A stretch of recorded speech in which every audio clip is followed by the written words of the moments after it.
back from Emerald City Comic Con, and you know we brought Gem Mint to the studio. Another week, another list, another convention, and we're broadcasting live from somewhere on Spaceship Earth. Hit the like button, slap that subscribe button. We got this Invincible Omni-Man giveaway we're doing at 55,000 subscribers, and you know we're here every single week for the Comic Fam talking about the comic books defining this generation of collectors. Let's get into it. The hottest comic books in the cosmos. That's right, we're gonna start at number 10, a repeat offender, Amazing Spider-Man issue 5, the first meeting of Spider-Man and Dr. Doom. Their first battle. We also have a 12-month average on multiple grades that are on an uptick. The 2.0 hitting $1,000 this past week is 18% higher than its 12-month average. The 3.0 hitting $1,200 this past week is 4% higher than that 12-month. Then we got the 4.5, which averages $1,619. This most recent sale puts it up 2%, selling for $1,659. Collectors are scooping up big first meetings and first battles of things we may see in the MCU. Now, Jem, take a look at this 9.6, because back in 2021, it sold for $33,600. That is the highest graded recorded sale for this comic book, hot damn. Yeah, looking back, it's easy to see that 2021 was the comic boom. $15,000 sale in April of 2022. We know Dr. Doom is coming. We know Spider-Man's in the MCU. We know that these meetings may happen. What do you think about this steep drop? I think the optimism of Dr. Doom has shown up in so many other key comics that members have focused in on, started investing in. I'm thinking someone got a steal of a deal. And if you want to keep up with us, the rapidly moving marketplace, make sure to download Key Collector Comics. Use code TOM101 to support this show, but get access to a wealth of knowledge, collectible data, and catalog your comic books and so much more. At the list at number 9, New Mutants 98, debuting in 1991, the first appearance of Deadpool, and we have a slew of grades seeing sales higher than their 12-month average. The book started to spike again closer to San Diego Comic-Con when we thought we would get a Hall H announcement. That didn't come, but D23 is on the way, so collectors are trying to get those New Mutant 98s before the Deadpool 3 official announcement. What do you think? If we get the news from D23 that anything's in production, I imagine this book goes up. But if it's absent, if we don't hear anything, I think it may turn into a buyer's market for this book. Definitely, which is still good because we know Deadpool 3 is coming. We just haven't had any kind of trailers or announcements. A CGC 8.0 sold for $375, 1% above its 12-month average. Same thing with the 8.5, 1% up, selling for $370 this past week. A 9.0, 8% up, selling for $450. A 9.2 sold for $475, 3% above the average. And we have a CGC 9.4 that hit $539, 5% above its 12-month average. Now, this next book has some strong numbers, and we got to talk about a 9.8 that has seen some crazy ups and downs, and I'm excited to hear what the community thinks about this book. Iron Man #1, debuting in 1968, the first ongoing title series featuring Iron Man, Tony Stark, an origin of the character coming in strong at number 8. This book saw crazy spikes in the comic boom of 2021, probably because TOS 39 became unobtainable for many. We do have the Ironheart, the Riri Williams stuff happening. Not sure if that's playing a factor, but a lot of strong sales. A 5.0 sold for $679, 2% above its 12-month average. Then we got a 6.0 hitting $950. That's 10% above its 12-month average. And a 6.5 has been selling for under a K all year long, has officially broken a K again, an increase of 16% over its 12-month, selling for $1,100. And look, these aren't breaking records, but the renewed interest showing strong sales, especially in the 8.0, selling for $1,612, putting it 33% above its 12-month average. Its 12-month average was trending closer to $1,200. What's going on with this book? I got to hear what the community thinks in the comment section below. And I got to tell you about some 9.8 sales data on this comic because it's fascinating. We got to start with the CGC 9.8 that sold on November 18th, 2021. White pager, beautiful wrap, selling for $52,800. I'm going to keep the picture on the screen because you have to see this glorious looking comic book, because the very next day, November 19th, a 9.8 old label, and we're talking something that's off white to white pages, not as vibrant. The wrap wasn't as nice, but it was a 9.8 nonetheless, sold for $26,400. That is a steep decrease in one day. Could it have been the change of the marketplace? Nah, because the buyers would have known that this book was coming the very next day. They chose to invest in the nicer looking copy. Yeah, it looks like it sold for less than half, but like Tom said, it was just one day later. Those types of collectors are looking at more than just the grade on the CGC label. The white pages, the wrap, the alignment, the vibrancy, all matters. And it makes sense when you look at the CGC 9.8 that sold in June of 2022, selling for $28,800, similar to that $26,000 sale that we mentioned. When assessing the price, the grade of this comic book, comparing a $52,000 sale to a recent $28,000 sale, many members would probably believe that the book is on a decline. However, I think it's selling for more money than the $26,000 sale, albeit white pager. This is such a worse looking book than the initial $52,000 sale that there's no comparison of the two. Not as nice of a copy as that $50,000 book. It did look nicer than the $26,000 book, and it went for a couple of dollars more.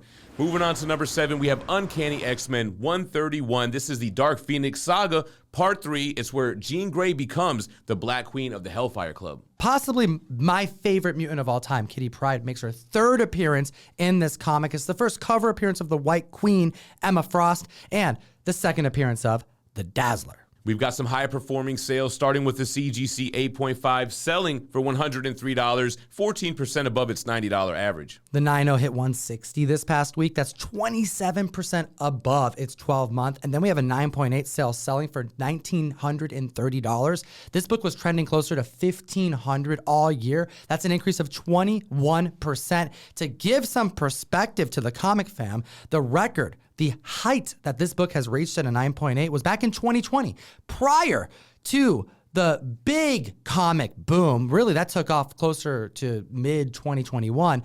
We had a height reached of $3,000.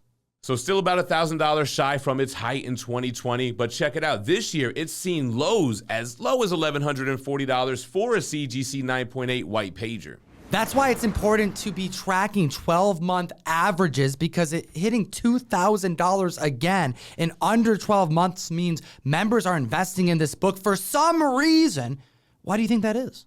There could be a number of reasons. It could be the fact that mutants are now in the MCU, and we probably are going to get Jean Grey. Now at the list at number 6, Daredevil number 1, Matt Murdock, Foggy Nelson, Karen Page's first appearance, debuting in 1964. Chilling with you, Jem, over this past week, I've been reminiscing about prior years that we've covered this list, and one of the very first giant record breakers was this very book, a 9.8 in March 2021, hitting $250,000. Hot damn.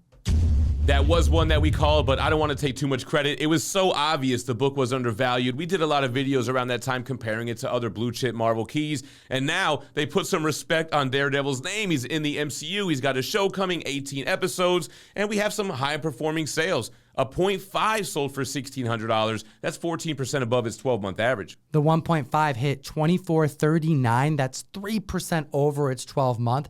And that's a pretty pricey book for a low-grade copy. It shows that members are feeling that Daredevil's a safe bet. Almost $2,500 for a 1.5, and even a 1.8 made the list, selling for $26.59, which is 9% above its 12-month average. Rewinding it back to what I was talking about, analyzing that sales data, we got to talk about the 9.6 white pager of 2021. That hit $150,000. But wait, in June 2022, this very year, a 9.6 hit $96,000. Does that mean that the book dropped immensely? We do keep calling 2021 the comic boom, but that 9.6 that sold for $150K was a white pager, and this one is off-white. Ooh, it shows that collectors' interest and taste in that page quality is becoming more and more important by the week. At the list at number 5, Amazing Spider-Man 31, showing some love for Gwen Stacy. This book keeps popping up on people's radar. Is it Harry Osborn's first appearance that's got people all psyched about it? I'm not sure, but this book keeps going up. I happen to have bought one last week. I just had a good feeling about it, and I think other members are starting to feel the same way. You mentioned Gwen Stacy and Harry Osborn, but we forgot to mention Professor Miles Warren, the Jackal. A lot of Ben Reilly stuff happening. Into the Spider-Verse 2 spec. It could be Ben Reilly. It could be the Clone Saga. It could be Spider-Gwen. Either way, we have a CGC 1.5 to report on. It sold for $250 last week. It's up 25%, selling for $315. That's right, we have a record-breaking sale. A 2.0 hit 264 just this past June. Book has cleared $300, an increase of 23%, selling for $325. And check this out, the CGC 8.5 had its second all-time high record sale, selling for $3,200. And keep in mind, the all-time high record was in the comic boom of last year in $3,300, just $100 more. And that's essentially the same price. We had a 9.8 hit the market back in 2021, selling for $96,000. Since then, there's only been a couple sales above a 9.4. Matter of fact, 9.4 and above, a book in that grade, this type of key, only comes up once a year typically. And it's because of the low census count. There are only 3 9.8s recorded on the CGC census and 18 9.6s. Definitely some low numbers on the census. Moving on to number 4 on the list, we have Avengers 85, debuting in 1971, the first appearance of the Squadron Supreme. Oh, you mean the JLA of the Marvel Universe? Well, we have an increase of copies sold of 367% for a book that has high average sales of above $350. It's quite pricey, and there's no announcements, there's no new news. In fact, there's only rumors that the Squadron Supreme may make their first Marvel cinematic appearance in Loki Season 2. But even Key Collector checked with their sources to get zero validation that this rumor is correct. Yeah, so we can't confirm that they will be in Loki Season 2, but collectors are putting their money down on this first appearance of a team that has not been utilized yet. We have a CGC 8.5. It sold for $375, which surpassed the $366 average. Then we have a 9.2 selling for the second highest it has ever done, hitting $800, an increase of 14% over its 12-month average. Then we have a record-breaking 9.8. Now, this book and a 9.8 hasn't come to market since 2013, so of course we have a record breaker. Back then, it sold for $860. Flash forward 2022, a 528% increase, selling for $5,400. Hot damn. Those are some gains, and considering that we haven't seen this book in almost a decade being sold publicly on the internet, I think the rumors, it's a bit too coincidental that it would just pop out right now in the marketplace. Spec with caution. And at the list at number 3, we have Incredible Hulk number 6, debuting in 1963. This right here is that final issue before Hulk as a run would get canceled and then brought back into other ongoing comic books. Yeah, this is one of those books that collectors who obtain an Incredible Hulk issue 1 typically go for and try to get that first 6-issue series. I don't think the first appearance of Teen Brigade is really pushing this book. Probably just the fact that it's one of those Marvel, I don't want to call it blue chip keys, but early Silver Age issues that collectors want to collect. A CGC 5.0 sold for $1,200 back in December of last year. We've got a record breaker, 25% increase, selling for $1,500. We had the debut of She-Hulk. We're hearing rumors of World War Hulk. Clearly, there's a lot of Hulk projects in development. A 5.5 hit $1,700 back in April. We got another record breaker, an increase of 6%, selling for $1,800 for the first time in comic history. But that's not all. The CGC 6.0 also broke records, selling for $1,895 back in November, up just 4%, but still selling for $1,975. If you enjoy what we do, hit the link in the description. Give me an excuse to send you comics every single month. And Jem, what do you think about our Invincible 1 John Boy Myers cover going in 1 per box, variants going out at random? Now, Tom, I love Raf Grassetti, but I think that this just might dethrone the best exclusive that you've ever done, and I just got a chance to see the foil one in person. It's crazy, y'all. Link in the description, 1 per box, variants going out at random. I have 2 other variants that I'll announce at some point. Support the show. Get yourself some Invincible goodness. And at the list at number 2, Tales to Astonish 45, debuting in 1963, the second appearance of the Wasp. An original Avenger. Getting some love on the list. We have Ant-Man and Wasp, Quantumania coming out, Kang's here, and we have some more record-breaking sales, starting with the 4.5, which sold for $175 back in 2021, the comic boom. But in 2022, we're breaking records, 14% increase, selling for $200. This is just like an undervalued, underappreciated key. It's a good reminder that although there's a lot of great books to purchase and a lot of great modern books to spec on, you can get a book from 1963, a 7.0, that prior sold in 2016 for $267, an increase of 22%, selling this past week for $325 for, as you said, an original Avengers second appearance. That's right. We're talking about double-digit thousands in these other books, and here we have $325 for a 7.0. But look at the 8.0 selling for $504 back in February, up 19%, still affordable at $600. And an 8.0 from 1963 is a damn nice looking book. It's very different holding a Silver Age 8.0 and a modern 8.0. That's all I'm saying. Hit that like, slap the subscribe button. We're here every single week for the comic community. Let me know what you think about this list in the comment section below. It ents you to win this giveaway behind me. And at the list at number 1, this book won't come off it, but the 9.8s are still selling very competitively, affordably. We have Sandman number 1. Neil Gaiman goodness coming out in 1989. The first appearance of Dream, also known as Morpheus.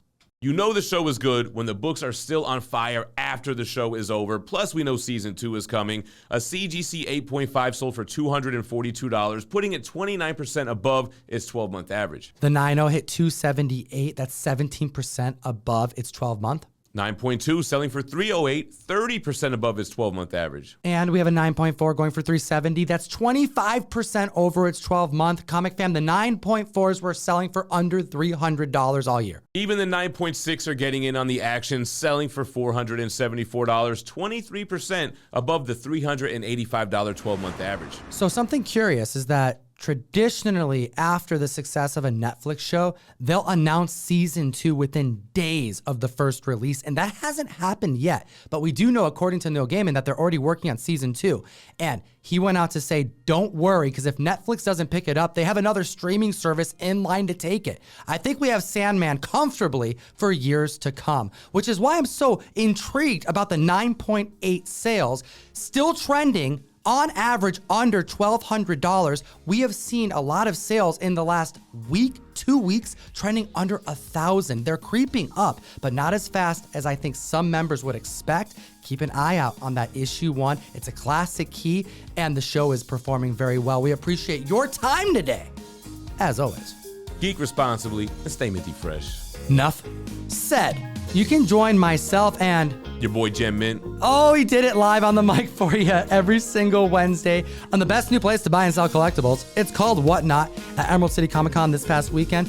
We got together with all the homies. Big shout out to the Sensei, Comic Pops, Davis, Ryder, and Gem. Thanks for flying up to join me in the Emerald City. I mean, we were close enough. We had to make it happen. We have a couple more videos to record. I'm beat, but I'm here for y'all. Make sure to follow Gem Mint. You know his link is in the description to follow his channel, and have a great week.